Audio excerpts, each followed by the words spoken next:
আমাদের আজকের অধ্যায় হলো ফিজিক্সের অধ্যায় 3 জড়তড়িৎ। তো 19-এর কিছু জিনিসের সাথে আজকের অধ্যায়েরগুলো মিল আছে, সেগুলো হয়তো আমরা দেখলেই বুঝতে পারবো, বা পড়া কিছুটা মিল আছে সামান্য। তো প্রথম যে কিছু সংজ্ঞা টঙ্গা আছে সেগুলো আমাদের কাজে লাগবে। তো প্রথমে দেখো কী কী আছে। প্রথমে জেনে নিই, যেহেতু অধ্যায়ের নাম চলতড়িৎ, সেখানে তড়িৎ প্রবাহ বা তড়িৎ এগুলো আমাদের লাগবে। তো তড়িৎ প্রবাহ কাকে বলা হবে? সংজ্ঞা 19-এ ছিল, সেটা তাও সংক্ষেপে বোঝানোর জন্য বলা হচ্ছে। তড়িৎ প্রবাহ বলতে আসলে বোঝায় হলো ইলেকট্রনের প্রবাহ। ইলেকট্রন এক জায়গা থেকে এক জায়গায় যাবে এবং সেটা 1 সেকেন্ডে কতটুকু যাবে সেটাই হলো তড়িৎ প্রবাহ। যে একক সময়ে বা 1 সেকেন্ডে যে পরিমাণ আধান বা চার্জ এক জায়গা থেকে এক জায়গায় যাবে সেটাকেই বলা হবে তড়িৎ প্রবাহ। সময়টা হতে হবে 1 সেকেন্ডের মধ্যে। তো এই জন্য সূত্র এটা, যে টি সময় যদি কিউ পরিমাণ আধান এক জায়গা থেকে এক জায়গায় যায়, 1 সেকেন্ডে কত যাবে? ঐকিক নিয়মে কিউ বাই টি আসে। 19-এ ছিল সূত্র। তড়িৎ প্রবাহের সূত্র আই সমান কিউ বাই টি। কিউ হলো এখানে আধান আর টি হলো সময়। এবার একক যদি দেখা হয়, কিউ এর একক হলো কুলম্ব আর সময়ের একক হলো সেকেন্ড। এখান থেকে আমরা কুলম্ব পার সেকেন্ড পাই।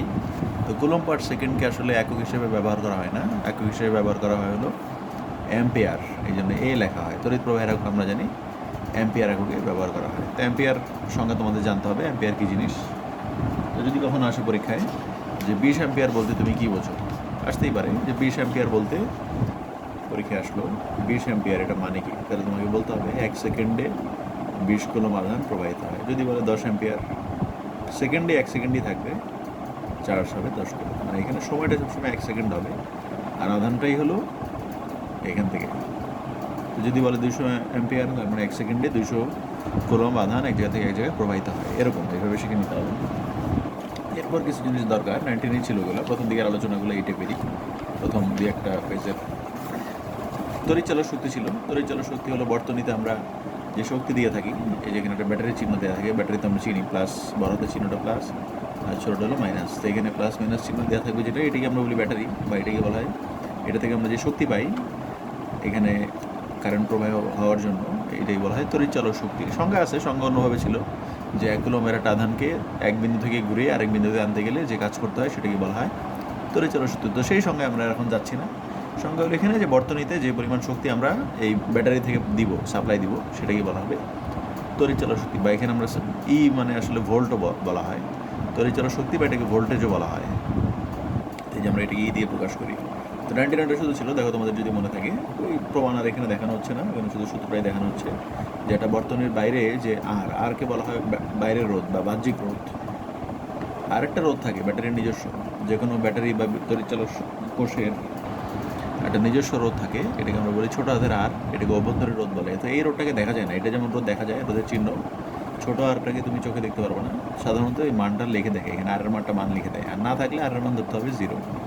তবে এই যে এখানে আর এর মান এইভাবে না দেখে চাইলে এইভাবে দেখানো যায়, কেউ কেউ এইভাবে দেখায়, ব্যাটারির পাশে একটা ছোটো আর দিয়ে দেখায় দেয়। অভ্যন্তরীণ রোধটাকে এইভাবে চাইলে ছোটো আর একটা ব্যাসার্ধ রোধের মতো এইভাবে দেখায় দিলেও হয়। আর এরকম একটা বক্স চিহ্ন দেওয়া হয়েছে, বক্স মানে বোঝাচ্ছে এটা ব্যাটারি। ব্যাটারির ভিতরে কী আছে? ভোল্টেজ আছে, আর এখানে একটা ছোটো রোধ আছে। তো এই ছোটো রোধটাকে চাইলে কিছু না লিখলেও হয়, এখানে মানটা লিখে রাখলেও সবাই বুঝে এখানে একটা রোধ আছে, আর যদি চাও ওইভাবে পাশে দেখাতে পারো, সেটাও দেখানো যায়। এটা সূত্র ছিল যে কোনো বর্তনীতে যদি একটা রোধ লাগানো হয় সেখানে আমরা জানি কারেন্ট আসবে, তো এই কারেন্টটাকে বলা হয় আই। তো আয়ের সূত্র ছিল, আয়ের সূত্র হলো এটা, ই বাই আর প্লাস আর। এটা যে কোনো সার্কিটে বা যে কোনো বর্তনীতে আমরা এই সূত্র ব্যবহার করতে পারবো। মূল প্রবাহ বের করার জন্য সবসময় এই সূত্র আমরা ব্যবহার করব। মূল প্রবাহ মানে এই ব্যাটারি থেকে বা তড়িৎচালক শক্তির যে উৎস আছে, এই বিদ্যুৎ উৎস থেকে যে পরিমাণ শক্তি বের হবে সেটাকেই আমরা এই আইটাকে বলবো তড়িৎ প্রবাহ। মূল তড়িৎ প্রবাহ বলা হয় সাধারণত, বা প্রধান প্রবাহ এরকম। এটার সূত্র এটা, উপরে হবে ই, ই মানে যেটাই, আর আর প্লাস আর। আর ছোটো আর যদি কোনো অঙ্কে না দেওয়া থাকে ওটা শূন্য লিখে দিতে পারি আমরা। তো এইটা আমাদের সূত্র, এটা প্রথম সূত্র 19-এ ছিল। তো এখান থেকে চাইলে আমরা ই এর মান বের করতে পারি। ই এর মান হবে এরকম একটা সূত্র, আই আর প্লাস ছোটো আই আর। তো এই ছোটো আই আর যে অংশটা, এটাকে আমরা বলি হলো হারানো বিভব, ভি বার। এই অংশটাকেই শুধু বলা হয় হারানো ভোল্টেজ। মানে হলো এই বর্তনীতে কিছু ভোল্টেজ আসলে আমরা হারিয়ে ফেলি। যেমন এখানে যদি 40 ভোল্ট আমরা দিই ই এর মান, তো এই আর এর মধ্যে যদি আমরা ভোল্টেজ মাপি ভোল্টমিটার দিয়ে, তো দেখবো সেখানে 40 পাও নাই, তুমি 1-2 কম পাইছো। তো সেখানে এই ব্যাটারির নিজের রোধের কারণে, এই অভ্যন্তরীণ রোধের কারণে কিছু ভোল্টেজ নষ্ট হয় ব্যাটারির। এই জন্য আমরা ওই ভোল্টেজটাকে বলি হারানো ভোল্টেজ। এটা হারানো বিভব বা হারানো ভোল্টেজ অনেক সময় অবজেক্টিভে আসে, এই সূত্র দিয়ে বের করে নিতে হবে। ছোটো আর হলো ব্যাটারির নিজস্ব রোধ, ব্যাটারি বা কোষ যেটাই বলে, আর ভি বার হলো এই হারানো ভোল্টেজটাকে প্রকাশ করে লস ভোল্টেজ। এটা সূত্র আমাদের কাজে লাগবে হয়তো, কিন্তু এইটা আমাদের বেশিরভাগ সময় কাজে লাগবে যে কোনো বর্তনীর তড়িৎ প্রবাহ বের করার সূত্র এইটা। এরপর আমাদের কিছু সূত্র ছিল, সেটা হলো রোধের সমবায়। 19-এ ছিল রোধের সমবায় শ্রেণী সমবায় হতে পারে, সমান্তরাল হতে পারে, বা মিশ্র সমবায় হতে পারে, মানে শ্রেণী সমবায় যেটা মিলানোও থাকতে পারে। তো আমরা দুইটার জন্য সূত্র ছিল। শ্রেণী সমবায়ের বেলায় আমাদের সূত্র ছিল রোধের বেলায় যে অনেকগুলো যদি পাশাপাশি থাকে এভাবে, একটার পাশে আরেকটা, একটা শুরু আর একটা শেষ, একটা শুরু আর একটা শেষ, এইভাবে। আর এই ব্যাটারি আছে, ব্যাটারি আমরা রাখি নেই। তো এদের তুল্য রোধ বের করা যায়। তুল্য রোধ মানে কি? তুল্য রোধ হলো এই সবগুলোকে সরাইয়া এই সবগুলোর বদলে যে কোনো একটা ব্যবহার করা যায়, সেরকম একটা রোধ। মানে অন্য সবগুলোর বদলে আমরা একটা নতুন রোধ ব্যবহার করব, যার ফলে তড়িৎ প্রবাহের কোনো পরিবর্তন হবে না বা ব্যাটারির ভোল্টেজে কোনো পরিবর্তন ঘটাবে না সে। তো তাহলে এর ওটার সূত্র ছিল 19-এ ছিল, সূত্র আর এখন খুব বেশি বলার কিছু নাই। শ্রেণীতে থাকলে সূত্র হলো সবগুলো যোগ করে দিলেই হয়। একইভাবে সমান্তরাল মানে এখানে সবগুলোর শুরু এবং শেষ এক জায়গায় দেখো, R1 R2 R3 সবার শুরু হয়েছে মনে করো এই বিন্দুতে, আবার সবার শেষ হয়েছে বি বিন্দুতে। যেহেতু সবার শুরু এবং শেষ একই বিন্দুতে বা একটা সাধারণ বিন্দু থেকে শুরু হয়েছে, আবার একটা সাধারণ বিন্দু থেকে শেষ হয়েছে, আমরা এটাকে বলবো সমান্তরাল সমবায়। তো সেখানে তুল্যরোধের সূত্র হলো এটা 1/RP, 1/R1, 1/R2, 1/R3 এরকম। তো তুল্যরোধ কিন্তু 1/RP না, তুল্যরোধ হলো শুধু আরপি। তো এই সূত্রটা এরকম আর কি, সবগুলো উল্টে দিয়ে সবগুলোকে ইনভার্স করে দিয়ে এই মানটা বের করতে হয়। তো এখান থেকে আমরা বের করে নিতে পারবো শ্রেণী সমবায়, সমান্তরাল সমবায়। এই সূত্রটা অবশ্যই কাজে লাগবে আমাদের এই অধ্যায় করতে গেলে, অনেকবার এই সূত্র অ্যাপ্লাই করতে হবে।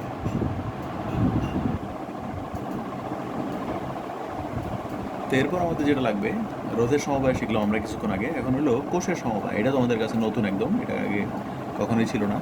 তো আমরা কিছুক্ষণ আগে যে শিখলাম, সেখানে অনেকগুলো রোধ থাকতে পারে শ্রেণীতে বা সমান্তরালে, মানে আর অনেকগুলো ছিল, R1 R2 R3।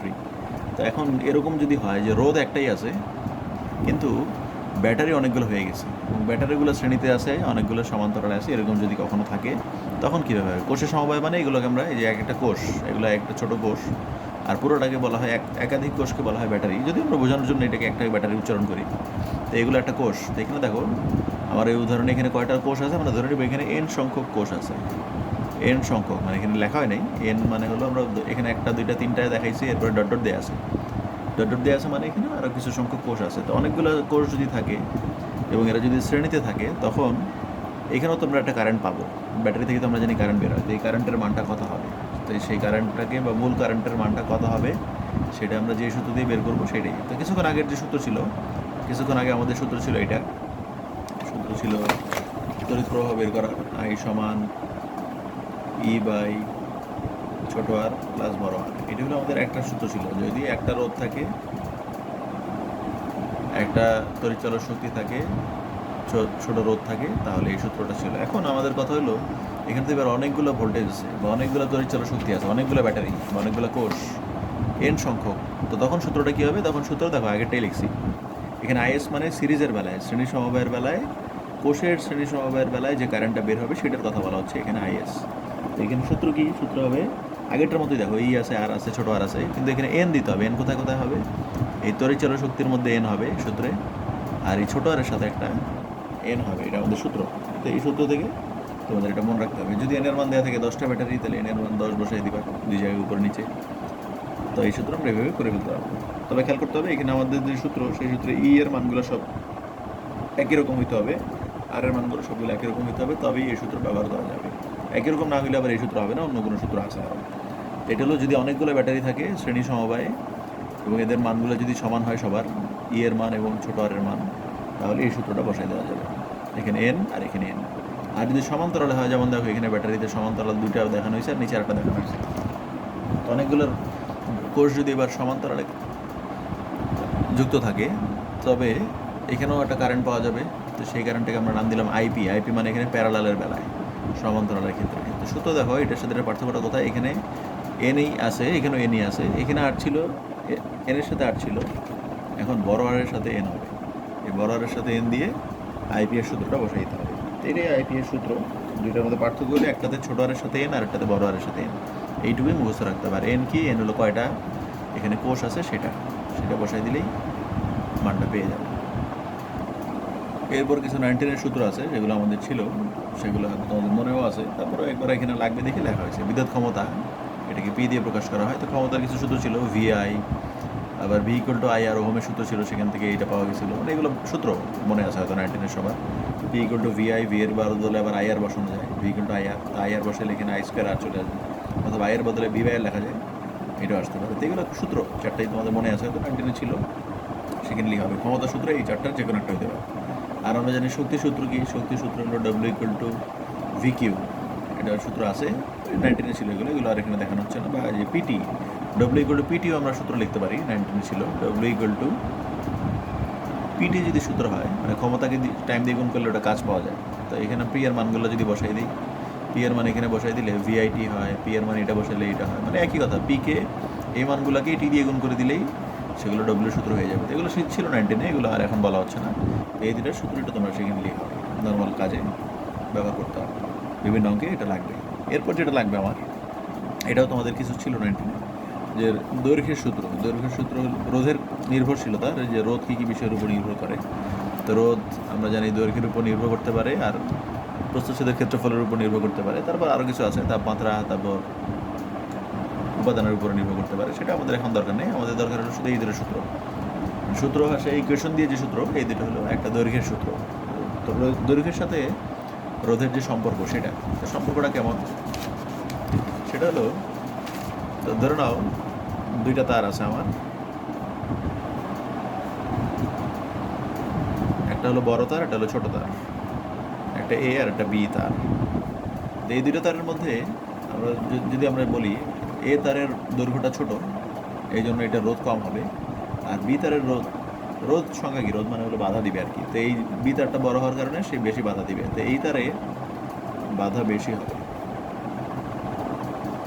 তো বাধা বেশি মানে রোধ বেশি হবে। তবে কন্ডিশন আছে, এই দুইটা তারের মধ্যে ক্ষেত্রফল একই রকম হতে হবে। ক্ষেত্রফল একই রকম হইলে তারপরে এই সূত্র কাজ করবে। মানে একটা মোটা চিকন কম বেশি হলো, এ মানে এবার এখানে ক্ষেত্রফল, দুইটা একই রকম ক্ষেত্রফল হতে হবে। প্রস্থচ্ছেদ মানে এই যে এরকম, একটা চিকন হলে একটা মোটা হলে তাহলে আবার হবে না, তখন আবার এরকম এই সূত্র কাজ করবে না। যদি দুইটার ক্ষেত্রফল একই হয়, তখন যেটার দৈর্ঘ্য বেশি সেটার রোধ বেশি বা বাধা বেশি হবে, আর যেটার দৈর্ঘ্য কম তাহলে রোধ কম আর কম। এটাই আমাদের সূত্র, যে দৈর্ঘ্য যত বেশি হবে রোধের মান তত বেশি হবে, সমানুপাতিক সম্পর্ক। তবে কন্ডিশন আছে, এটাকে ধ্রুবক হইতে হবে। এরপর যে সূত্র 2 নম্বর, ক্ষেত্রফলের সাথে এবার হলো একই রকম, দৈর্ঘ্য একই রকম হবে, দুইটা দৈর্ঘ্য সমান হবে, কিন্তু একটা ক্ষেত্রফল বেশি হবে, একটা কম হবে। তো দেখো এখানে আমি যদি আবার এ বি নাম দিই, এ আর বি মানে দুইটা তার আছে, তো এই কোন তারের মধ্যে দিয়ে কারেন্ট যাওয়া সহজ, যেই তারটা মোটা বেশি এটার মধ্যে দিয়ে কারেন্ট যাওয়া সহজ, আই যেতে পারবে খুব সহজেই, তার মানে আমরা বলতে পারি এখানে রোধ কম। আর এই তারটার মধ্যে চিকন, সেটা চিকন হওয়ার কারণে এর মধ্যে দিয়ে আই সহজে যেতে পারবে না, আই কম যাবে, তার মানে আর এর মানটা বেশি। তাহলে এটা আমাদের সূত্র, যে দৈর্ঘ্য একই রকম হতে হবে। আমি আগার সময় একটু বলে রাখছি, দুটো দৈর্ঘ্য সমান সমান হতে হবে। দুজনের দৈর্ঘ্য যদি সমান সমান হয়, এরপরে যেটা বেশি মোটা সেটার রোধ তত কম, দৈর্ঘ্য সমান হবে দুজনের লেন্থ একই। এইবার হলো কে চিকন কে মোটা সেটা দেখতে হবে। আর কম হবে কখন, যখন এ বেশি, তাহলে ক্ষেত্রফল যত মোটা হবে বা ক্ষেত্রফল যত বেশি হবে রোধের মান তত কম হবে, আর চিকন যত হবে তারটা সেখান দিয়ে আর এর মানটা বেশি হবে, কারণ কারেন্ট দিতে পারবে না। এটাই আমাদের সূত্র বাংলায় এভাবে লেখা হয়েছে, যে ক্ষেত্রফলের সাথে হলো ব্যস্তানুপাতিক। ক্ষেত্রফল যত বেশি হবে রোধের মান তত কম, ক্ষেত্রফল যত কম রোধের মান তত বেশি। তবে এখানেও কন্ডিশন আছে, এলটাকে হইতে হবে ধ্রুবক। এরপর যেটা হলো, এই দুইটা সূত্রকে আমরা একসাথে করে দিব। তো যখন এই সূত্র তুমি একসাথে করে দিবা দুইটা, এখন কিন্তু আর কেউ ধ্রুবক না। এখানে যেমন দেখো, এই সূত্রে এ ধ্রুবক ছিল, এই সূত্রে হলো এল ধ্রুবক ছিল। এখন যখন একসাথে লিখে দিবা, এরকম নিয়ম হলো বা সূত্রের নিয়মটা হলো, এখানে এখন কেউই ধ্রুবক হবে না। এখন হলো, যদি সাইড নোট দিতে চাই, এখন হইলো এল এবং এ উভয়ই পরিবর্তনশীল, মানে এখন কেউই ধ্রুবক না, যে কেউ চেঞ্জ হতে পারে। যখন তুমি কোনো সূত্র একসাথে করে ফেলবে এইভাবে, তখন আর কেউ ধ্রুবক থাকবে না। এরপর সমানুপাতিক চিহ্ন উঠে দিলে আমরা একটা ধ্রুবক আসবে, ধ্রুবকের মানটাকে বলি রো। তো এই রোকে বলা হয় হলো আপেক্ষিক রোধ, হয়তো তোমাদের মনে আছে। এটা সূত্র, এটাতে অবজেক্টিভ দিয়ে একটা অঙ্কে কাজে লাগতে পারে। তো এই আপেক্ষিক রোধ, এটাকে আমরা একক, রোধের একক হলো ওহম, আর আপেক্ষিক রোধের একক হলো ওহম মিটার। তো এইটুকু আমাদের শিখতে হবে। আর আরেকটা কথা বলা হয় না, এখানে অবশ্য অবজেক্টিভে আসে, যে আপেক্ষিক রোধ কখনোই পাল্টায় না। আপেক্ষিক রোধ হলো বস্তুর উপাদানের আপেক্ষিক রোধ। আপেক্ষিক রোধ মানে হলো একটা বস্তুর রোধ কত হবে সেটা তার দৈর্ঘ্য কী কী হতে হবে তার একটা সংজ্ঞা দেখায়, পরীক্ষার সংজ্ঞা আসে। এই আপেক্ষিক রোধের সংজ্ঞাটা কীভাবে তোমাদের মনে রাখতে হবে। যদি এরকম বলি আমরা যে আমরা একটা তার নিলাম যার দৈর্ঘ্য হলো 1 মিটার, যার প্রস্থচ্ছেদের ক্ষেত্রফল 1 বর্গমিটার, তাহলে এগুলো যদি এখানে বসাই দিই তাহলে দেখো আর এর বদলে এখানে যদি মান বসাই 1 তাহলে রো কি আমরা আর কে বলতে পারি। যদি এল এর মান 1 হয়, এ এর মান 1 হয়, তবে আর এর মানও হয় রো এর মানটা। মানে আপেক্ষিক রোধটা সংজ্ঞা হলো রোধকে আমরা আপেক্ষিক রোধ বলতে পারবো কখন, যখন দৈর্ঘ্য হবে 1 মিটার, ক্ষেত্রফল হবে 1 বর্গ স্কোয়ার। তো এই জন্য পরীক্ষা আসে যদি উদাহরণটা দিই যে লোহার আপেক্ষিক রোধ, এটা আন্দাজে অ্যান্সার, আমি জানি না আসলে মান কত, আমরা ধরে নিলাম যে লোহার আপেক্ষিক রোধ মনে করো 10⁻14 2 × 10⁻14 -4 দিয়ে দিলাম, আর কম হওয়ার কথা, যে আন্দাজ এটা নিলাম যে লোহার আপেক্ষিক রোধ হলো 2 × 10⁻4 ওহম মিটার। এটা বলতে তুমি কী বোঝো, তখন বলতে হবে আমরা যদি একটা লোহা নেই যার দৈর্ঘ্য 1 মিটার এবং যার ক্ষেত্রফল হবে 1 বর্গমিটার স্কোয়ার, তাহলে সেটার রোধ হবে 2 × 10⁻4। এই জন্য আপেক্ষিক রোধের সঙ্গে এভাবে দিতে হয়, মানে দৈর্ঘ্যটা হতে হবে 1 মিটার, ক্ষেত্রফল হতে হবে 1 বর্গ স্কোয়ার মিটার স্কোয়ার হইলে সেই তারের রোধকে বলা হয় আপেক্ষিক রোধ। এই জন্য বলা হচ্ছে আপেক্ষিক রোধের উপাদানের, এটা কখনো পাল্টাবে না। তুমি একটা ছোটো তার নিলা, একটা বড় তার নিলা, আর একটা আরও বড় তার নিলা, এদের রোধ আলাদা আলাদা হবে, এদের সবার রোধ একরকম হবে না। কিন্তু এরা যদি সবাই একই বস্তুর হয়, সবগুলো যদি লোহা হয়, তিনটায় যদি লোহার তৈরি হয়, লোহা মানে উপাদান সেম, তাহলে সবার রো এর মান একই হবে। রো কখনোই পাল্টায় না, একটা বস্তুর জন্য রো সবসময় একই থাকবে। কারণ কি, এটা যেই বস্তু দিয়ে তৈরি সেটা। আপেক্ষিক রোধের সংজ্ঞার মধ্যেই বলা আছে দৈর্ঘ্য হবে 1 মিটার, ক্ষেত্রফল হবে 1 বর্গ স্কোয়ার মিটার, তখন সেটার রোধ কত ছিল সেটাই হলো আপেক্ষিক রোধ। এই জন্য আপেক্ষিক রোধ কখনোই দৈর্ঘ্যের উপর নির্ভর করে না। পরীক্ষা অবজেক্টিভ আসে যে রোধ দৈর্ঘ্য বাড়লে কমলে আপেক্ষিক রোধ পাল্টাবে কিনা, দৈর্ঘ্য বাড়লে কমলে বা ক্ষেত্রফল বাড়লে কমলে আপেক্ষিক রোধটা পাল্টাবে না, কারণ আপেক্ষিক রোধটা হিসাব করাই হয়েছে এই একের জন্য।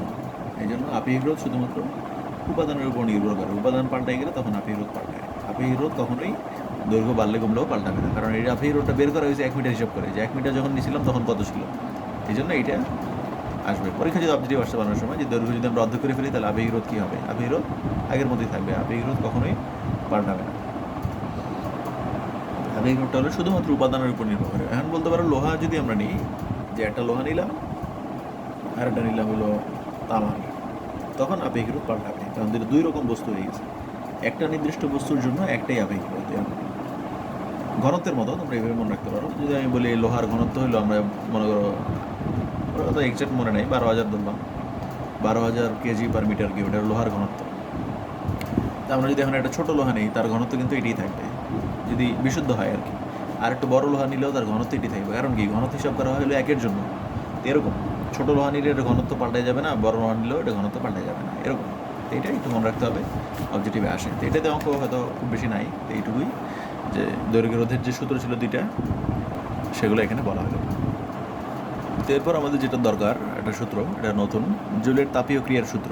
তো এটার সূত্র বোঝার আগে আমাকে একটা জিনিস জানতে হবে, যে আমাদের এখানে একটা ধরলাম বিকার আছে বা কোনো পাত্র আছে, সেখানে আমরা একটা রোদ দিলাম, রোদ নেওয়ার পরে এই ব্যাটারি কানেকশন দেওয়া হলো, একটা তড়িৎচালক শক্তি বা ভোল্টেজ দেওয়া হচ্ছে এখানে, আর বাইরে একটা চাবি আছে, আর এখানে একটা রোদ দেওয়া আছে। রোদ দিলে এখন আমরা যেটা করবো, চাবি অন করবো। তো চাবি অন করলে কী হবে, এই কারেন্টের মধ্যে দিয়ে যাওয়ার চেষ্টা করবে।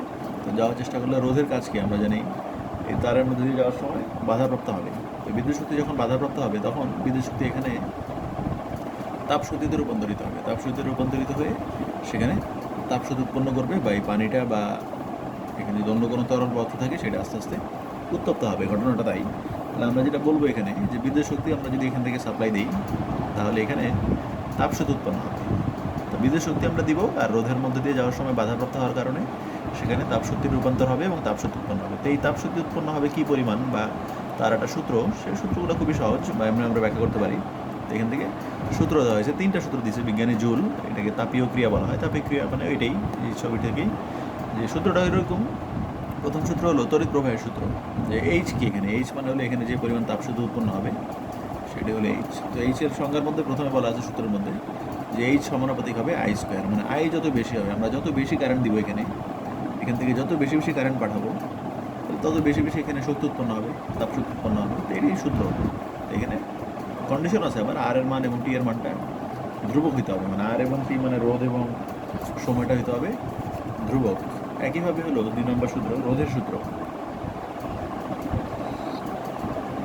রোধ যত বেশি হবে, এখানে রোধের মান যত বেশি হবে বাধাটা তত বেশি হবে, বেশি বাধার অর্থ হলে বেশি বেশি তাপশক্তি উৎপন্ন হবে। তো এটা 2 নম্বর সূত্র। তখন আবার অন্যগুলো কন্ডিশনগুলো আই এবং টি ধ্রুবক হবে। সময়ের সূত্র, সময় যত বেশি হবে, তুমি যদি 5 মিনিট ধরে এটাকে বিদ্যুৎ প্রবাহ পাঠাও বা বিদ্যুৎ শক্তি পাঠাও, তাহলে তাপশক্তি যতটুকু উৎপন্ন হবে 15 মিনিটে যাচ্ছে বেশি উৎপন্ন হবে, 20 মিনিটে যাচ্ছে বেশি উৎপন্ন হবে। মানে সময় যত বেশি, আমি যতক্ষণ ধরে এখানে সার্কিট চালু রাখবো বা এখানে বিদ্যুৎ প্রবাহকে পাঠাবো ততক্ষণ আমার এখানে তাপশক্তি উৎপন্ন হবে। তাহলে এটাই সূত্র যে সময় যত বেশি হবে তাপশক্তি উৎপন্ন তত বেশি হবে। এটাই আবার কন্ডিশন হলো এগুলো। তো যখন আমরা এই তিনটাকে একসাথে লিখে দেবো, তিনটা সূত্রকে, তো এইভাবে লিখে দেওয়া যায়। আর সমানুপাতিক চিহ্ন উঠে দিলে একটা ধ্রুবক আসে, এই ধ্রুবককে বলা হবে কে। এখন এখানে আর পাওয়া গেছে পরীক্ষা করে কে এর মান হলো 1। কে এর মান 1 হলে এটা লেখারই দরকার নাই, আমরা এটিকে সূত্র হিসেবে শিখবো। এটাকে বলা হয় জুলের তাপীয় ক্রিয়ার সূত্রের সমীকরণ। এটা অঙ্ক টঙ্ক রাখতে পারে, একটা অঙ্কে আমাদের এইটুকু সূত্রগুলো শিখে নিতে পরীক্ষা অবজেক্টিভ আসতে পারে। আর নাহলে এই বাংলা কথা দিয়ে অনেক সময় আসে জুলের সূত্রগুলো লিখে দেখাও বা কোনোটা নির্দিষ্ট বলে দেয় যে এটাই লিখতে হবে। তো এখন দেখো এরপর যে টপিক আছে যে সেটা বলার আগে তোমাদের 19-এর তাপের অধ্যায়ের একটা সূত্র ছিল, কয়েকটা আলফা বিটা এরকম কিছু সূত্র ছিল। সূত্রটা একটু মনে করানোর চেষ্টা করি। দেখো এই টাইপের কোনো একটা সূত্র ছিল, এটাকে বলা হয়তো দৈর্ঘ্য প্রসারণ সহগ। এরকম আর একটা বিটা ছিল, বিটা হলো ক্ষেত্রফল প্রসারণ সহগ, গামা ছিল আয়তন প্রসারণ সহগ। এ লেখা লাগতো, ভি লেখা লাগতো, তো আমরা এটাই লিখি দৈর্ঘ্য প্রসারণ সহগ। দেখো মনে আছে কিনা, এরকম ছিল। দৈর্ঘ্য প্রসারণ সহগের সূত্র ছিল এইটা যে alpha θ2 minus L2 minus L1। L2 কি ছিল ওই পরবর্তী দৈর্ঘ্যটা বা নতুন দৈর্ঘ্য, আর L1 ছিল আদি দৈর্ঘ্য বা আগের দৈর্ঘ্য।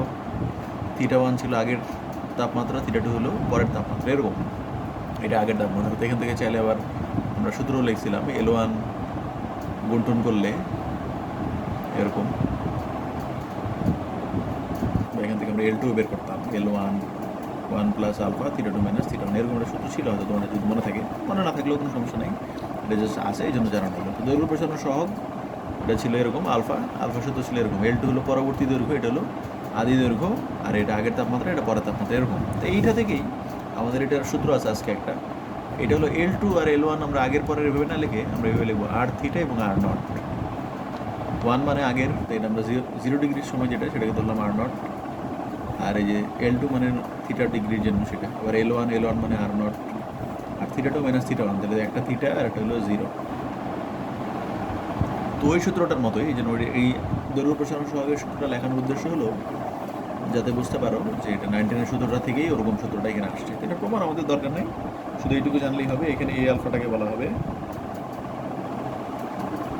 রোধের উষ্ণতা সহগ। রোধের উষ্ণতা সহগ মানে হলো আমরা কোনো একটা জানি কোনো বস্তুর বেশিরভাগ ক্ষেত্রেই তাপমাত্রা বাড়লে রোধের মান বাড়ে। তো তাপমাত্রা বাড়লে যখন রোধের মান বাড়বে সেখানে কতটুকু বৃদ্ধি পাবে সেটা আমরা এই সূত্র দিয়ে বের করতে পারি। তো সূত্র আমাদের এইটা, এই সূত্র এখানে লেখা আছে, আমি শুধু একটু বলে দিচ্ছি বোঝানোর জন্য। দেখালাম যে 19-এর সূত্র থেকে ওটা আসছে। তা আলফাকে বলা হয় রোধের উষ্ণতা সহগ। আর আর থিটা কি জিনিস, আর থিটা হলো θ ডিগ্রি সেলসিয়াস তাপমাত্রায় যে রোধ সেটা, আর আর 0 বা নট সেটা হলো 0 ডিগ্রি সেলসিয়াসের জন্য রোধ। আর থিটা হলো এই তাপমাত্রাটা অবশ্যই সেলসিয়াসে বসাইতে হবে, মানে 10 ডিগ্রি সেলসিয়াস বলে থিটার মান 10ই হবে। এখানে আবার এটা কেলভিনে নেওয়ার দরকার নেই, সূত্রটা এরকম। তো চাইলে এখান থেকে আর গুণটন করে ক্যালকুলেশন করে এইটাও একটা সূত্র বানানো যায়। তো এইটা আমাদের কোনো অঙ্ক নাই, শুধু এটুকু জানলেই হবে। তো 19-এ যেমন আলফার শুধু দৈর্ঘ্য প্রসারণ সহগের ক্ষেত্রফল প্রসারণ সহগের একক ছিল কেলভিন ইনভার্স 1, এখানেও একক আছে। এখানে রোধের উষ্ণতা সহগের একক কেলভিন ইনভার্স 1, তবে এখানে ডিগ্রি সেলসিয়াস ইনভার্স 1ও হইতে পারে, দুইটাই একক। তো এইটা শিখে নিলেই হবে। তো পরীক্ষা অনেক সময় সংজ্ঞা আসে যে রোধের উষ্ণতা সহগের মান, একটা আন্দাজে মান ধরে নিচ্ছি যে রোধের উষ্ণতা সহগের মান এত বলতে তুমি কী বোঝো। বললো যে একটা লোহা আছে বা আয়রন, এটা কিন্তু ভুয়া অ্যান্সার, মানে আমরা নির্দিষ্ট করে জানি না, এমনি আন্দাজে লেখা হয়েছে যে আয়রনের রোধের উষ্ণতা সহগের মান এত বলতে তুমি কী বোঝো। তার মানে তখন বলতে হবে আয়রনের যদি আমরা 1 কেলভিন তাপমাত্রা বৃদ্ধি করি, বা এখানে কেলভিন থাকলে কেলভিনে বলবা, সেলসিয়াস থাকলে সেলসিয়াস বলবা, 1 কেলভিন তাপমাত্রা বৃদ্ধি করলে তার রোধ কতটুকু বাড়বে সেটা হলো এটা, এত ওহম তার রোধ বৃদ্ধি পাবে। এরকম একটা কন্ডিশন যে কতটুকু রোধ বাড়বে সেটা বোঝানোর জন্য আমরা রোধের উষ্ণতা সহগ এগুলো ব্যবহার করি। এরই সংজ্ঞা, ওই সংজ্ঞা আছে, দেখলেই হবে যে 0 ডিগ্রি সেলসিয়াস তাপমাত্রার চাইতে আমরা 1 ডিগ্রি যদি বৃদ্ধি করি তাহলে রোধ কতটা বাড়বে সেটা বোঝা যায় আর কি। এই এরপর আমাদের যে টপিক সেটা হলো অত্যন্ত ইম্পর্ট্যান্ট একটা সূত্র, এটা আমাদের এই অধ্যায়ে অনেক অঙ্কে কাজে লাগবে, অনেকগুলো সূত্রের প্রমাণে ওটা কাজে লাগবে, এটা একটু ভালো মতো বুঝে নিতে হবে। দেখো প্রথমে বা টপিকটা কী জিনিস, সেখানে টাইটেল দেওয়া হয়েছে সমান্তরাল সমবায়ে প্রবাহ বন্টনের একটা রাশিমালা। সেটা হলো সমান্তরালে যদি রোধ থাকে, এখানে আমার উদাহরণ দেওয়া হলো যে দুইটা রোধ আছে এখানে এবং এরা সমান্তরাল সমবায় আছে, কারণ দুজনের শুরু আর শেষ এক জায়গায়, এ বিন্দুতে শুরু আর বি বিন্দুতে শেষ। তো এখন যদি এইভাবে হয় তো কারেন্ট আসবে, যেমন আমি যদি এখানে ছবি দেখাই, বাইরে থেকে আমরা ভোল্টেজ দিলাম ব্যাটারি থেকে, তো ব্যাটারি থেকে আমরা জানি প্লাস থেকে কারেন্ট আসবে মাইনাসের দিকে, তো আই কারেন্টটা এখানে আসলো, আইকে বলা হবে মূল তড়িৎ প্রবাহ। মূল তড়িৎ প্রবাহ হলো আই। এখন এই আইটা যখন আসবে এই বিন্দুতে, তখন সে যাওয়ার রাস্তা তো হলো দুইটা, উপর দিয়েও যেতে পারে, সে নিচ দিয়েও যেতে পারে। যদি এমন হয় R1 R2 দুটো সমান সমান হয় রোধের মানগুলা, তাহলে অর্ধেক অর্ধেক, উপর দিয়ে অর্ধেক যাবে, নিচ দিয়ে অর্ধেক চলে যাবে। আয়ের অর্ধেক হয়ে উপর দিয়ে, মানে আয়ের মান 20, তাহলে উপর দিয়ে যাবে 10, নিচ দিয়ে যাবে 10, যদি দুইটা সমান সমান হয়। এখন যদি এমন হয় উপরের রোডটার মান বেশি হয়, তাহলে উপর দিয়ে কারেন্ট কম যাবে, আর নিচেরটা যদি বেশি হয় তাহলে নিচ দিয়ে কারেন্ট কম যাবে। তো এইভাবে একটু মনে রাখতে হবে যে যেদিকে রোদ বেশি হবে কারেন্ট সেদিকে কম যাবে। এখন কথা হলো কতটুকু যাবে, সেটা আমাদের একটা সূত্র প্রমাণ দেখানো হচ্ছে। এই সূত্রটাকে বলা হয় কারেন্ট ডিভাইডার রুল। আর সূত্রটা হলো কারেন্টটা কতটুকু ডিভাইড হবে, এই যে সমান্তরাল লাইনে এসে কারেন্ট কোন দিক দিয়ে কতটুকু যাবে, মানে I1 উপর দিয়ে হলো I1, এভাবে বলা হয় R1কে R1-এর মধ্য দিয়ে যে তড়িৎ প্রবাহ যাবে সেটাকে বলা হয় I1। একইভাবে R2 এর মধ্য দিয়ে যেটা যাবে কারেন্ট সেটাকে বলা হয় I2। মানে সাধারণত নামগুলো এভাবেই দেওয়া হয় যে R1 এর মধ্য দিয়ে যে কারেন্ট যাবে ওটার নাম আমরা I1 দিব। 1 দিয়ে সবাই বুঝে ফেলে এই রোধের কথা বলছে, যে এই রোধের মধ্য দিয়ে কী কারেন্ট গেল। আবার I2 বললে সবাই বুঝে নেয় R2 রোধের মধ্য দিয়ে যে কারেন্ট গেছে। এমন না যে I2 দিতে হবে, চাইলে অন্য নামও দেওয়া যায়, আমরা বোঝানোর জন্য এইভাবে দিয়ে রাখি। মানে সাধারণত I1 বলতে সবাই বুঝে নেয় R1 রোধের মধ্য দিয়ে তড়িৎ প্রবাহ, আবার I2 বললে সবাই বুঝে নেয় R2 রোধের মধ্য দিয়ে তড়িৎ প্রবাহ, এইভাবে। এখন এই I1 I2 এর মানটা কত হবে, মানে এই আই দেওয়া থাকলে R1 R2 দেওয়া থাকলে I1 আর I2 এর মান কত হবে তার একটা সূত্রের প্রমাণ আমরা দেখাচ্ছি। প্রমাণ এটা কোনোদিনই পরীক্ষা আসবে না, জাস্ট দেখানোর জন্য দেখাচ্ছি। তো দেখো কীভাবে দেখানো হবে। আমরা এখানে ধরে নিচ্ছি যেহেতু কারেন্ট এ থেকে বিয়ের দিকে যায়, বাম থেকে ডান দিকে যায়, তো আমরা জানি ভোল্টেজ যেদিকে কম সেই দিকেই যায় কারেন্ট। তো এ থেকে বিয়ের দিকে যেহেতু কারেন্ট যায়, তার মানে এর ভোল্টেজ বেশি, বি এর ভোল্টেজ কম, তাহলে বিয়োগ পার্থক্য কত হবে, এই দুই বিন্দুর এ ও বি বিন্দুর বিয়োগ পার্থক্য হবে VA মাইনাস VB। এখন এই R1 রোধের বিয়োগ পার্থক্য কত হবে, R1 দেখো R1 হলো শুরু হয়েছে এই বিন্দুতে আর শেষ হয়েছে বি বিন্দুতে, তাহলে এখানে বিয়োগ পার্থক্য যদি আমরা লিখি এ বি অংশের বেলায়, R1 রোধের জন্য যদি বিয়োগ পার্থক্যের সূত্র, আমরা ওহমের সূত্র জানি, ওহমের সূত্র হলো B = IR, যে বিয়োগ পার্থক্য সমান কারেন্ট ইন্টু রোধ। তো দেখো এই উপরের লাইনটার জন্য যদি আমরা ওহমের সূত্র B = IR ব্যবহার করি, তাহলে যে V মানে হলো VA মাইনাস VB, এটাই হলো বিয়োগ পার্থক্য, V এর মান। আর আই কত, উপরেরটার জন্য আই হলো I1 আর R1 হলো R1, তো লিখে দিলাম উপরের লাইনের জন্য VA মাইনাস VB, এটা হলো বিয়োগ পার্থক্য এবং এটার সূত্র হলো I1 R1। একইভাবে দেখো নিচের লাইনের জন্য কী হবে, নিচের লাইনের রোধের মান আর আয়ের মানগুলো এরকম 2 দিয়ে লেখা। তো দেখো R2টাও শুরু হয়েছে এই বিন্দুতে, শেষ হয়েছে বি বিন্দুতে, তো এখানেও বিয়োগ পার্থক্য এটাই হবে VA মাইনাস VB। সমান্তরালে থাকলে দুজনের বিয়োগ পার্থক্য সবসময় একই রকম হয়, যেহেতু দুজনের শুরু শেষ এক জায়গা থেকেই। R1 R2 দুজনেই শুরু হয়েছে এ থেকে, দুজনেই শেষ হয়েছে বি থেকে, এই জন্য দুজনের বিয়োগ পার্থক্য কিন্তু একই। তবে এটা উপরে R1 এর সময় লিখছি এটা, আর এটা R2 এর সময়। তো বিয়োগ পার্থক্যের সূত্র এখন নিচেরটার জন্য কী হবে, I2 R2, এই যে সূত্র অনুসারে।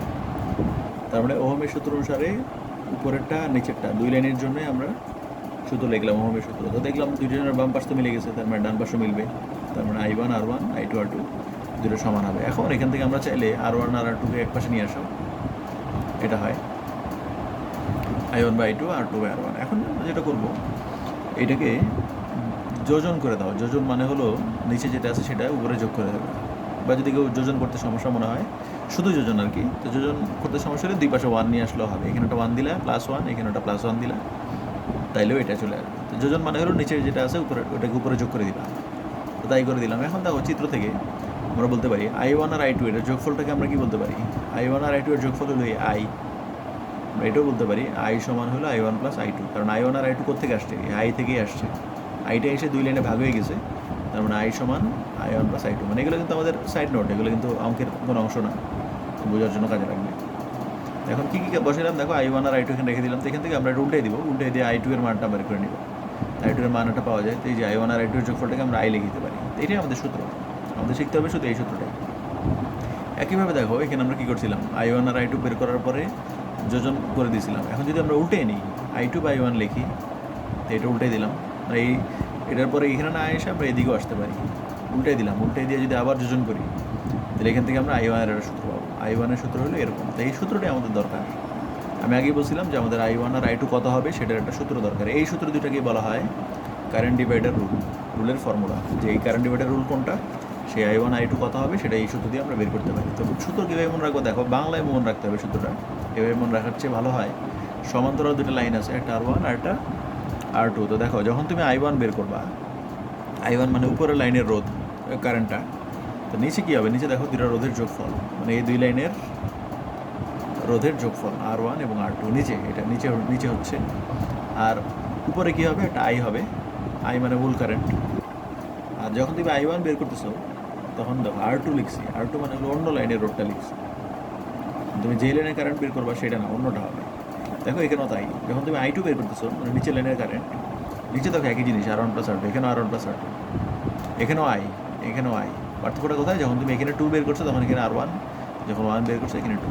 মানে তুমি যেই লাইনের কারেন্ট বের করবা, রোধ হবে অন্য লাইনেরটা, এই লাইনের কারেন্ট এই লাইনের রোধ। একটা উদাহরণ দিচ্ছি আমি, দেখো এখানে আমার যে উদাহরণ দেওয়া আছে, যে এটার একটা উদাহরণ দিলাম যে কীভাবে পরীক্ষা অবজেক্টিভ আসতে পারে। দুইটা রোধ আছে, একটা মনে করো 2 অ্যাম্পিয়ার, একটা হলো 2 ওহম, আর একটা 3 ওহম। আর এটা হলো মূল কারেন্ট I, এই যে I এর মান 10 অ্যাম্পিয়ার, আর এটা R1 R2। এখন তোমাকে বললো I3 কত, I3 মানে হলো এই 3 ওহমের মধ্য দিয়ে কতটুকু কারেন্ট যাবে, সেটাই I3। আর উপর একটা নাম দিলাম আমরা I2। তো দেখো সূত্র কি, সূত্র যে নিচে কি, দুইটার যোগফল। তো যখন আমরা I3 বের করবো, তখন নিচে হবে দুইটা রোধের যোগফল, যে 3 আর 2 এর যোগফল। আর উপরে কী হবে, যখন তুমি I3 বের করবা, তখন হবে অন্যটা রোধ মানে 2, এই যে 2 ইন্টু মূল কারেন্ট I, সূত্রের মধ্যে বসাইলে হবে 2 ইন্টু এটা, বসাই দিলে অ্যান্সার আসবে। আবার যখন তুমি I2 বের করবা, নিচে কিন্তু একই জিনিস, 3 আর 2। আর উপর হবে যখন তুমি I2 বের করবা, তখন রোধ হবে অন্যটার, 3-এর, তো 3 আর I হলো 10, মানে সূত্র আর কিছুই না। তো শুধু এইটুকু মনে রাখতে হবে, পার্থক্যটা এখানেই, I1 এর সময় এখানে R2 হবে, I2 এর সময় এখানে R1 হবে। এটার মধ্যে সূত্র, এটা তোমাদের মুখস্থ রাখতে হবে। এই সূত্র দুইটা মুখস্থ রাখতে হবে এই চিত্র দেখে। যেরকম কোনো চিত্র দেওয়া থাকলে তখন এইভাবে হতে পারে। এরপর আমাদের একটা সূত্র লাগবে, তো এটা দিয়ে কোনো অঙ্ক তোমাদের লাগবে না, তো আমরা যদি দেখানোর জন্য হয়তো দিচ্ছি। সেটা হলো, আগে একটু এটা দেখে নাও, দুইটা রোধ যদি সমান্তরালে থাকে, তাহলে এদের তুল্য রোধের সূত্র আমরা কি জানি। তো অনেকগুলো রোধ যদি সমান্তরালে থাকে, আমাদের তো সূত্র আছে 1/RP, এরকম সূত্র।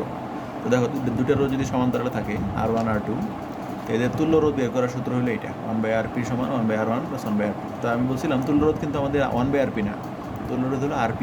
তো এটা একটা সূত্র, যেখানে লসাটসে উপরে উল্টে দিলে এটা একটা সূত্র, RP এর মানে এটা আসে।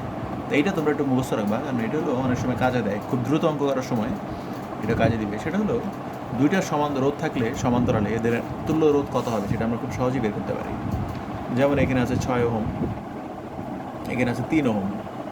তো তখন আমাকে বললো এই দুটার সমান্তরালের তুল্য রোধ কত হবে, তাহলে তুমি কীভাবে করবা, তখন তোমাকে এইভাবে মান লেখে করতে হবে, লসাটসে করে মান বের করবে না। তো এইটা এইভাবে না করে আমরা এই সূত্র মুখস্থ রাখতে পারি, যে উপরে কী হবে, উপরে হবে এই দুটোর গুণফল, R1 আর R2 এর গুণফল, আর নিচে হবে এই দুটোর যোগফল। এর বাংলায় মুখস্থ রাখবে এইভাবে, উপরে হবে রোধ দুটোর গুণফল, আর নিচে হবে যোগফল। দেখো এই যে আমি যদি এইভাবে করলে তো অ্যান্সার আসবে, এইভাবে করলেও অ্যান্সার আসবে।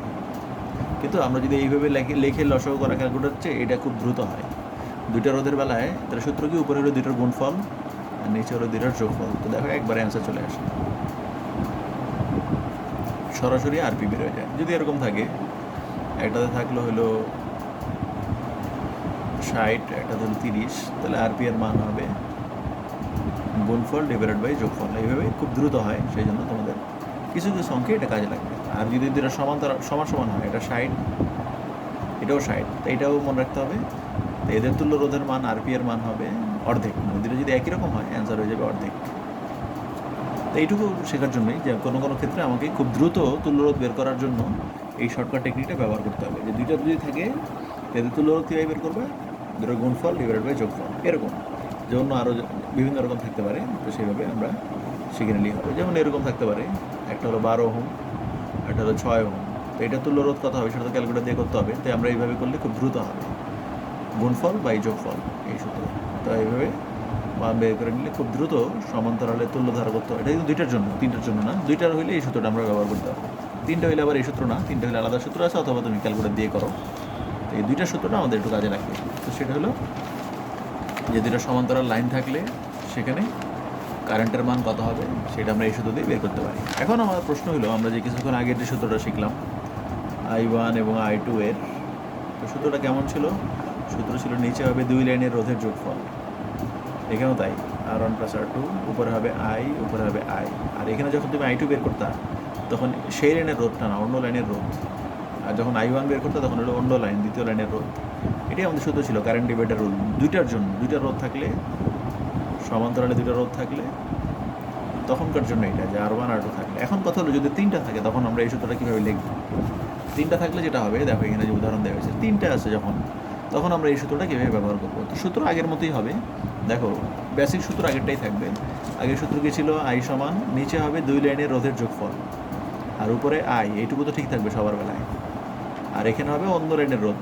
তো দেখো কীভাবে হবে, যখন তুমি I1 বের করবা তাহলে নিচে হবে I1-এর যেই লাইন, I1-এর যখন আমি কারেন্ট বের করবো তখন সেই রোধটা হবে R1। আর এখন লাইন তো হয়ে গেছে এবার দুইটা, তো তোমার তো লাগবে আর একটা লাইন। নিচের সূত্র কী ছিল? R1 + R2 ছিল। R2 মানে অন্য লাইনের রোধ। এখন এখানে R1 আছে, আর অন্য তো একটা না, এখন তো দুইটা লাইন আছে। R1 আছে আর R2 R3 আছে। এখন আমাকে যেটা করতে হবে, R2 আর R3-কে একটা বানাইতে হবে। R2 আর R3-কে একটা কীভাবে বানানো যায়? এরা তো সমান্তরালে আছে। তাহলে দুটো সমান্তরালে থাকলে এদের রোধের মান কত হবে সেটা আমরা এখানে সংক্ষেপে লিখে রাখছি। এই R2 R3 এভাবে লেখার মানে হলো R2 আর R3-কে সমান্তরালের সূত্র অ্যাপ্লাই করে, এই সূত্র অ্যাপ্লাই করে বা যেভাবেই করো ক্যালকুলেটর দিয়ে করে যা আসে সেটা এই এখানে সমান্তরাল লেখা আছে। R2 আর R3 মানে হলো যখন তুমি I1 বের করবা নিচে হবে I1-এর কারেন্ট রোধের মান R1 প্লাস বাকি দুইটাকে তুমি যদি তুল্য রোধের সূত্র ব্যবহার করে যেটা পাবা সেটা। এই R2 R3 সমান্তরাল চিহ্ন দেওয়া মানে হলো এই দুটো সমান্তরালের তুল্য রোধ বের করলে যত আসে সেইটা, আবার উপরে হবে সেটাই ইন্টু I।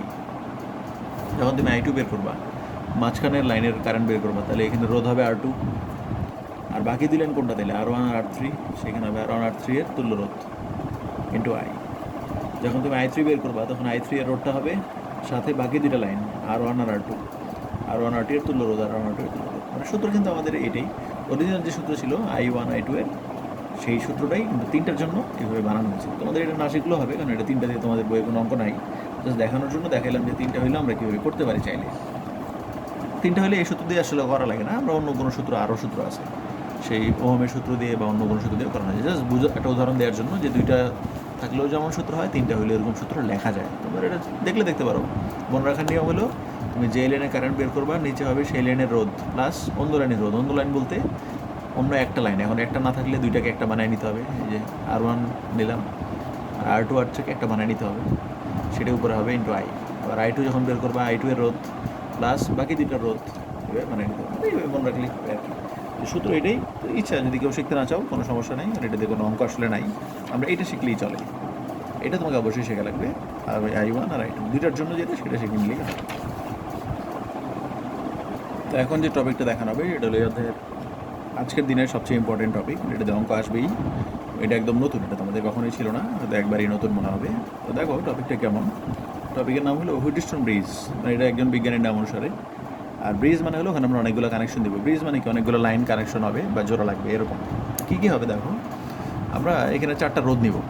তো উদাহরণ দিলাম, এখানে একটা রোধ আছে, এখানে একটা রোধ আছে, এবং দেখো সবগুলো আমরা শ্রেণী কানেকশন দেওয়া আছে, মানে প্রত্যেকের সাথে এরকম একজনের শুরু একজনের শেষ, একজনের শুরু একজনের শেষ, একজনের শুরু একজনের শেষ, এভাবে 4টা আমরা যোগ করলাম, মানে পরপর শ্রেণী সমবায়ের মতো, তবে ঘুরে ঘুরে আবার এরা জোড়া লাগলো আর কি। এখানে আমরা 4টা রোধ নিলাম। একটা রোধকে বলা হবে P, আর একটাকে বলা হবে Q, আর একটাকে বলা হবে R, আর একটাকে বলা হবে S। এই P-কে বলা হবে প্রথম রোধ, Q-কে বলা হবে দ্বিতীয় রোধ, R-কে বলা হবে তৃতীয় রোধ, এবং S-কে বলা হবে চতুর্থ রোধ। মানে সবাইভাবে যখন বিজ্ঞানীরা এই সূত্রটা দিল, সে তখন বলে নিছে এটা প্রথম, এটা দ্বিতীয়, এটা তৃতীয়, এটা চতুর্থ, এইভাবেই ধরতে হবে। P-কে বলতে হবে সবসময় প্রথম রোধ, এটাকে দ্বিতীয় বাহু, মানে বাহু বলা হয়, চতুর্ভুজের মতো 4টা যেমন বাহু থাকে, এটাকে প্রথম বাহু বলা হবে, এটাকে দ্বিতীয় বাহু, এটাকে তৃতীয় বাহু, এটাকে চতুর্থ বাহু। এই রোডটাকে প্রথম রোধ, এটা দ্বিতীয় রোধ, এটা তৃতীয় রোধ, এটা চতুর্থ রোধ, এরকম আর কি। এইভাবে সবাই একটু মনে রাখতে হবে। সিরিয়ালটাও এইভাবেই, PQRSটা এইভাবেই মনে রাখতে হবে। তো 4টা রোধ আছে এবং এদেরকে আমরা কানেকশন দিয়েছি পরপর এইভাবে। তো কানেকশন দিলে দেখো 4টা রোধের 4টা মাথা আছে, সংযোগস্থল, একটার সাথে আরেকটা যখন জোড়া লাগে, P এর সাথে Q এর একটা পয়েন্ট আছে, Q এর সাথে S এর একটা পয়েন্ট আছে, এভাবে 4টা বিন্দু পাওয়া যায়। তো সংখ্যাটা হলো এরকম, যেভাবে 4টা রোধকে তুমি পরপর সাজাবা, সাজানোর পর 2টা রোধের মাঝখানে দিয়ে দিবে একটা গ্যালভানোমিটার। তো তোমরা তো গ্যালভানোমিটারের নাম শুনছো, এরকম চিহ্ন দেওয়া যায়। গ্যালভানোমিটার, আর বাকি দুইটা মাথায় দিয়ে দিতে হবে একটা ব্যাটারি। তাহলে 4টা রোধ থাকবে এবং 4টা রোধের মধ্যে 2 মাথায় দিতে হবে একটা গ্যালভানোমিটার, আর 2 মাথায় দিতে হবে একটা ব্যাটারি বা তড়িৎচালক শক্তি, ই বা ভি এটা লিখলেই হয়, কোনো সমস্যা নেই। তো এই ধরনের, তাহলে এখানে আমরা একটা সার্কিট পেলাম। এই সার্কিটটাকে বলা হবে হুইটস্টোন ব্রিজ। তো সংজ্ঞা বই আছে, সংজ্ঞা বই থেকে দেখে নেবা। তো মেন বেসিক হলো এটাই যে 4টা রোধ থাকবে পরপর সাজানো এইভাবে, এবং সাজানোর পর তার 2টা রোধের মাঝখানে দিয়ে দিতে হবে একটা গ্যালভানোমিটার, আর বাকি 2টা রোধের মাঝখানে দিয়ে দিতে হবে একটা তড়িৎচালক শক্তি বা বিদ্যুৎ উৎস। তো দিলে যে সার্কিটটা আমরা পাবো এটাকে বলা হয় হুইটস্টোন ব্রিজ। তো এটাই আমাদের ছবি, প্রথম যে ছবি দেওয়া আছে সেটা কিন্তু এটাই আমি যে রাখছি। এখন এই ছবিটা এইভাবে না হয়ে আরেকভাবে হতে পারে, সেটা আমি এখন দেখাচ্ছি। তো আমার যে আগের ছবিটা সেটা খেয়াল করো, 4টা রোধ ছিল। তো এখানে আমরা ধরলাম এরকম 4টা রোধ আছে এবং সিরিয়ালি আছে, একটা পি, একটা কিউ, একটা আর, একটা এস। তারপর কী ছিল, আমাদের আগেরটাতে যেমন 4টা পয়েন্ট ছিল, এখানে পি আর কিউ এর মাঝখানে একটা পয়েন্ট আছে, কিউ আর এস এর মাঝখানে একটা পয়েন্ট আছে, পি আর এর মাঝখানে একটা পয়েন্ট আছে। এরকম 4টা পয়েন্ট বের করলাম আগের অঙ্কের মতো। আগেরটাতে যেমন আমাদের 4টা পয়েন্ট ছিল, এখানে এরকম 4টা পয়েন্ট বের হলো। এরপর আমরা যেটা করবো, এই 2 মাথায় দিয়ে দেবো একটা ব্যাটারি, আর 2 মাথায় দিয়ে দেবো একটা গ্যালভানোমিটার। তো আমি যেটা বলতে চাচ্ছি, এই ছবি আর এই ছবির মধ্যে কোনো পার্থক্যই নাই। এই ছবিটাকেই বলা হবে, এই ছবি আর এই ছবি একই, দুটো ছবি, এই ছবি আর এই ছবির মধ্যে কোনো পার্থক্যই নেই, দুটো একই ছবি বা এই ছবি দুটা। সেটা হলো এই দুটাকেই বলা হয় হুইটস্টোন ব্রিজ। মানে এটা যদি হুইটস্টোন ব্রিজ হয়, এটা হুইটস্টোন ব্রিজ। কীভাবে, তুমি তো আমি একই দেখাইলাম যে এখানেও পিকিউ 4টা রোধ ছিল, এখানেও 4টা রোধ ছিল, এখানেও 4টা পয়েন্ট ছিল, এখানেও 4টা পয়েন্ট ছিল, এইভাবে। কারণ কারো যদি বুঝতে সমস্যা মনে না হয়, এই জন্য আমি একে দেখাইছি যে এইটার এটা আসলে একই ছবি। এই ছবি আর এই ছবির মধ্যে কোনো পার্থক্যই নেই। এখানে জাস্ট তারের বাঁকা তারা হওয়ার কারণে এরকম মনে হতে পারে। দেখো আমি একটা উদাহরণ দিয়ে দেখাই। যেমন এখানে আমার কি পি এইভাবে আছে না, তো পিটাকে এইভাবে না এঁকে আমি তো এইভাবে এঁকে দেখাতে পারতাম। আর কে এইভাবে বাঁকা করে না এনে এইভাবে নিয়ে আসলো তো হইতো, কিউটাকে এইভাবে না এনে এইভাবে নিয়ে আসলো হইতো, এসটাকে এইভাবে না এনে এইভাবে জোড়া লাগিয়ে দিলে হতো। তো দেখো এবার কিন্তু এই যে হয়ে গেছে এটার মতো। মানে এখানে দেখতে একটু বাঁকা তারা হয়েছে। এই তারটাকে আমরা এইভাবে না এঁকে সোজা করে এঁকে দিলেই এরকম হয়। এটাকে এইভাবে না দিয়ে এইভাবে এনে দিলেই এটা হয়ে যায়। এটাকে এইভাবে না এনে সোজা করে দিলেই এরকম হয়। এটা এইভাবে না দিয়ে একটু এইভাবে এনে দিয়ে দিলেই এটা। মানে আমি বোঝাতে চাচ্ছি যে এই ছবি আর এই ছবির মধ্যে কোনো পার্থক্যই নেই, দুটো একই ছবি। এইটা যদি হুইটস্টোন ব্রিজের ছবি হয়, এটা হুইটস্টোন ব্রিজের ছবি। এবং এখানেও 4টা রোধ আছে, এখানেও 4টা রোধ আছে, 2 রোধের মাঝখানে একটা গ্যালভানোমিটার আছে, এখানেও 2 রোধের মাঝখানে একটা গ্যালভানোমিটার আছে, এখানেও 2 রোধের মাঝখানে একটা ভোল্টমিটার আছে, ভোল্টেজ আছে বা তড়িৎচালক শক্তি আছে, এখানেও একটা তড়িৎচালক শক্তি আছে। তো তোমাদের বোঝানোর জন্য যে দুটো ছবির মধ্যে আসলে কোনো পার্থক্যই নাই, পার্থক্য নাই দেখেই এরকম হয়েছে। এখন দেখো এখানে কিছু ঘটনা আছে এই ছবিটার মধ্যে। সেই ছবিটার মধ্যে কী কী ঘটনা ঘটতে পারে, আমরা এটার দরকার নেই, আমরা এটা নিয়েই বলি কথা। তো দেখো এখানে আমরা যে ব্যাটারি ব্যবহার করলাম, ব্যাটারি ব্যবহার করলে যদি সুইচ আঁকি নেই, সুইচ যদি অন করি তাহলে এখান থেকে তো কারেন্ট আসবে। তো এই আইকে বলা হবে মূল কারেন্ট। তো আই যখন আসবে, আই কারেন্টটা এসে এই বিন্দুতে সে আসবে। তো এই বিন্দুতে এসে সে কী দেখবে, সে হলো দেখবে দুইটা লাইন আছে, কারেন্ট যাওয়ার রাস্তা হলো দুইটা। তো কারেন্ট যাওয়ার রাস্তা দুইটা হলে সে 2 ভাগে ভাগ হয়ে যাবে। প্রথমে আমরা ধরলাম উপর দিয়ে কিছু কারেন্ট চলে যাবে, সেটা হলো I1, আর কিছু কারেন্ট চলে যাবে I2, মানে I2 হয়ে এদিকে চলে আসবে। মানে সহজ কথা, আইটা আসবে, আই হয়ে 2 ভাগে ভাগ হয়ে যাবে, কোনো দিকে কম বেশি হতে পারে। 2 ভাগে ভাগ হয়ে I1 হয়ে কিছু উপর দিয়ে চলে যাবে, কিছু নিচ দিয়ে চলে যাবে, পানির পাইপের মতো। পানি আসতেছে, 2টা পাইপ আছে, 2 দিকে চলে গেল এরকম। এখন I1 কারেন্টটা বি বিন্দুতে যখন আসবে, সে দেখবে তার যাওয়ার রাস্তা আছে 2টা, একটা বিসি পথে আর একটা বিডি পথে। আবার I2 যখন আসবে, I2 এই বিন্দু দিয়ে ডি বিন্দুতে আসলো, এসে সে দেখবে তার যাওয়ার রাস্তা আছে 2টা, ডি দিয়েও হইতে পারে, ডিবি পথেও হইতে পারে, ডিসি পথেও হইতে পারে।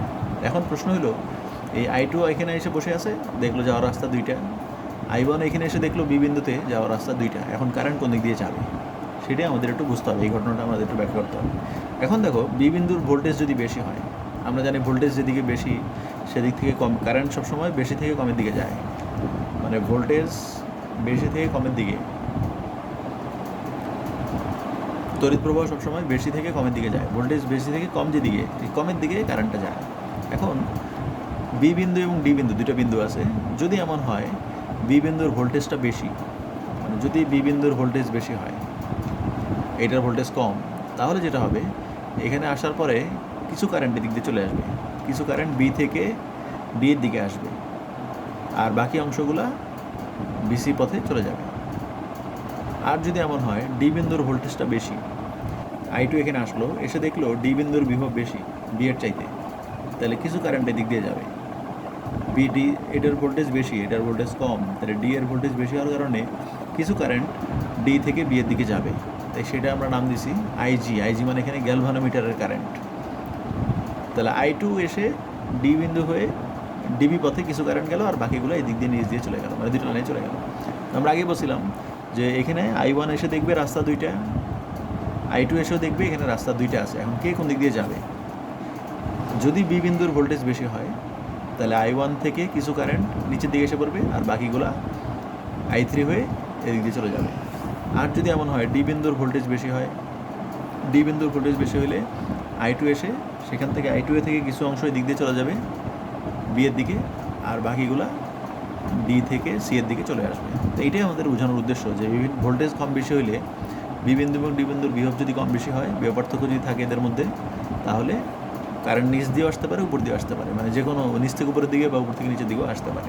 তো এখানে এই জন্য লেখা হয়েছে আইজিটা দেখো নিচের দিকেও দেখানো হয়েছে, উপরের দিকেও দেখানো হয়েছে, মানে যে কোনটা বেশি সেটা তো আমরা জানি না। যদি ডি বেশি হয় ভোল্টেজ, তাহলে উপরের দিকে যাবে, বি বেশি হলে নিচের দিকে আসবে, এইভাবে।